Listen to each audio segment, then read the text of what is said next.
This week, Jay and I remove the rear interior of my car and we finally make it to OTA. But, naturally, things don't quite go as expected.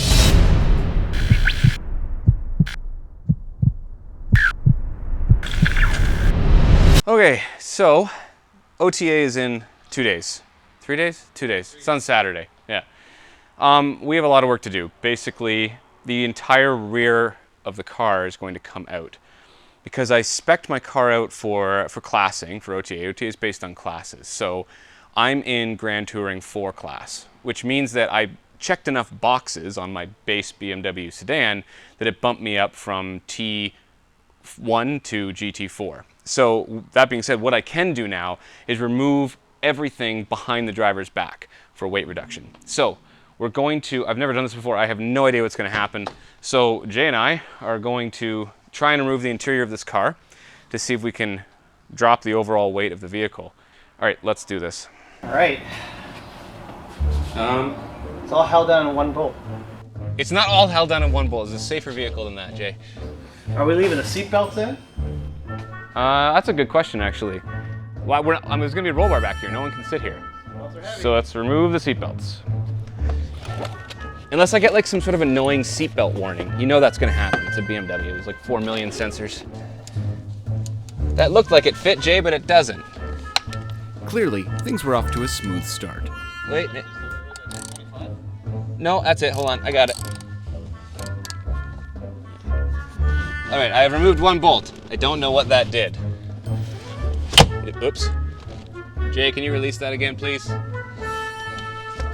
Aha! That did something. I don't know what. Should we resort to brute force? What do you think? You have crowbar, hammer? Yes. Sledgehammer? What do we got? Let's see if we can get these panels off the side. Brute force it is. We quickly found evidence of this being a family sedan. Oh, look at all the change! Oh my. Ah! Ew! Ew. Oh, what an... Hey, there's almost $10 in here. Not quite. How many children have peed? Look at that. If you were thinking of using this as a DIY to remove your rear seats, you should turn away now. No. We were making this up as we went. Belt buckles off.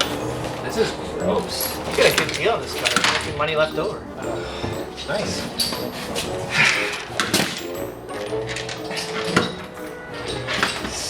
This is every time you make a wish, the car will start. Throw it in here. We decided that the best course of action was to just start removing every single bolt that we could find. And then eventually... Alright, I got him. You got what? Ha! That's heavy. Woo! That's heavy. How did you do that? Hit it out. Oh, you. Oh, I see. It just hooked in. This thing's hooked in. Okay. Oh. Holy. Things were coming along, but eventually Jay almost got a little bit too excited with the crowbar. Oh! Yeah. Oh, what'd you get? Almost broke your window. Oh, God. Can you imagine? Well, let's not do that again then. Jesus. You alright? Lovely. What did you do? Oh, I smashed my thumb. Ah, it's Mother of God. That's what you're It's gonna be so purple.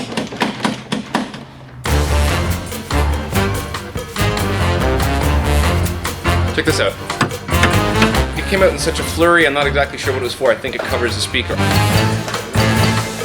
I bet if you went to a BMW dealership and asked for this part right here, they would say $437, please. I didn't realize there was gonna be so much.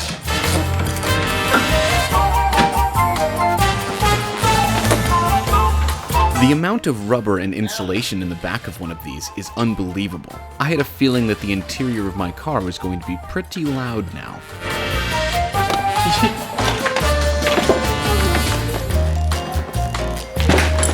Just the change weight reduction is going to be significant. It will be massive.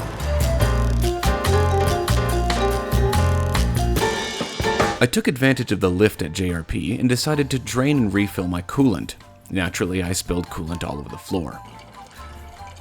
I decided to refill the cooling system with just distilled water, because in the event of a cooling system failure on the track, it won't dump slippery coolant on my rear tires, potentially causing a spin.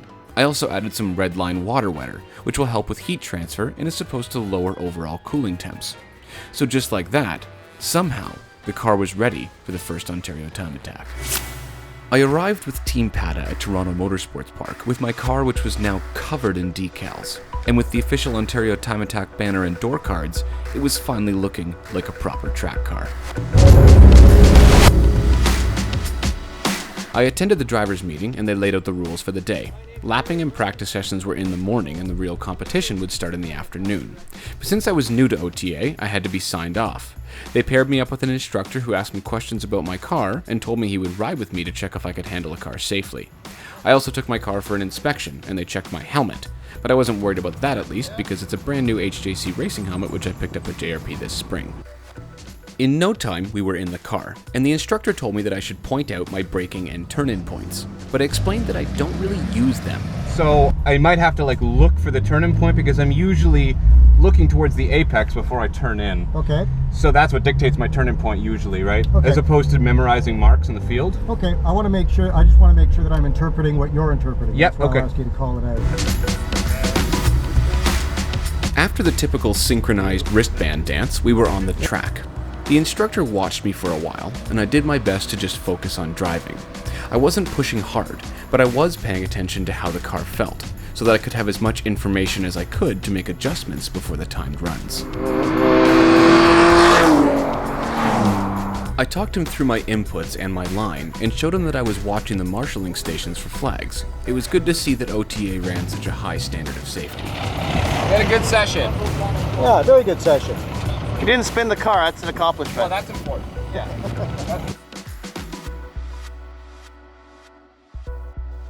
Okay, so I will sign you off. All right. Do the paperwork. We're done. We're good to compete. Thank you very much. Have a good day. See you later.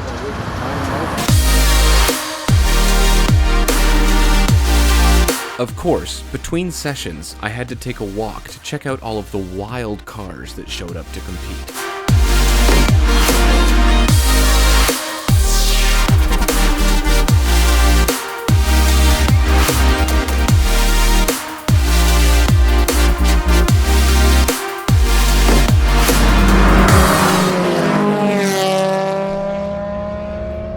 Finally, it was time for my first solo practice session.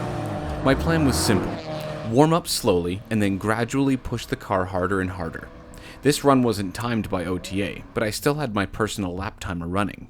I wanted to set a decent time right off the bat, which would hopefully give me confidence for the afternoon. I know this track very well. I was relaxed and I was taking my time.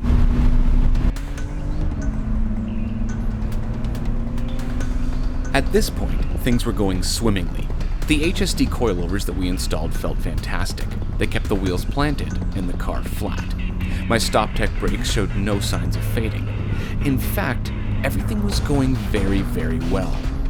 Too well, as it turned out. As I rounded the corner to start my first hot lap, I made a very costly mistake.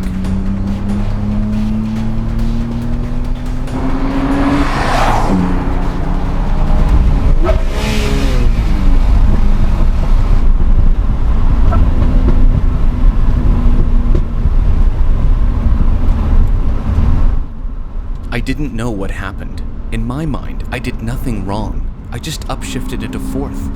I could tell something catastrophic had happened to my engine. I pulled off to the side and waved other racers by. I tried to start the car in neutral, but nothing happened.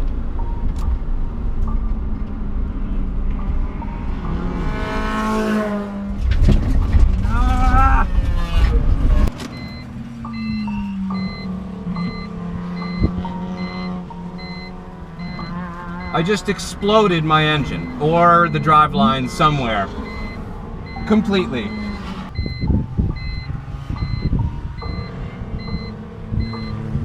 Now when I try and start the car, I can hear it spinning against the starter is spinning, it's not catching any flywheel, so I don't know, I blew up my transmission or something. I hope it's not the engine, because I can do a transmission and a flywheel swap overnight if I need to.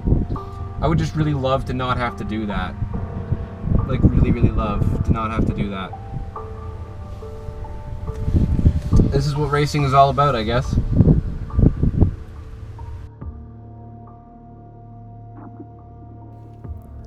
I was towed back to the pits. Friends from the Pinnacle Driving Academy and other competitors were eager to find out what had happened.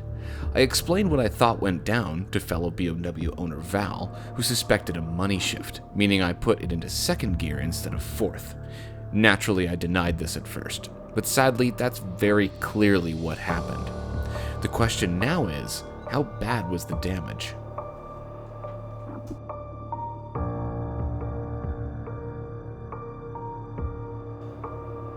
I was amazed at how quickly people came over to offer help.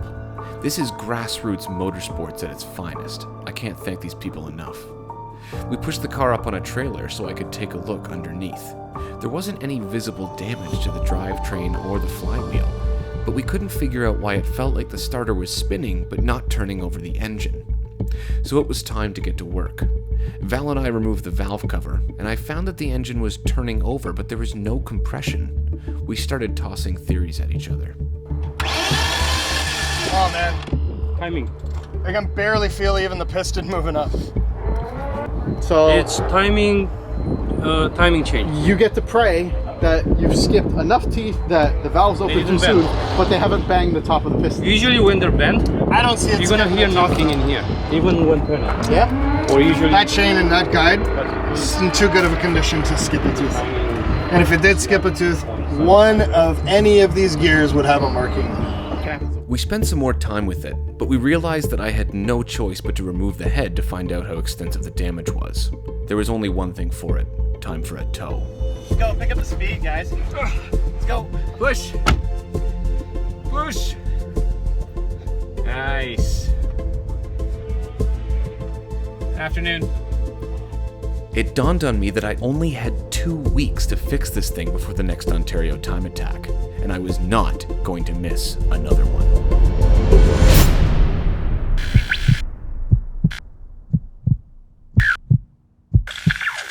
On the next episode of Road to Time Attack, stay tuned as I go through the most difficult 2 weeks of my life. I'm going to bed.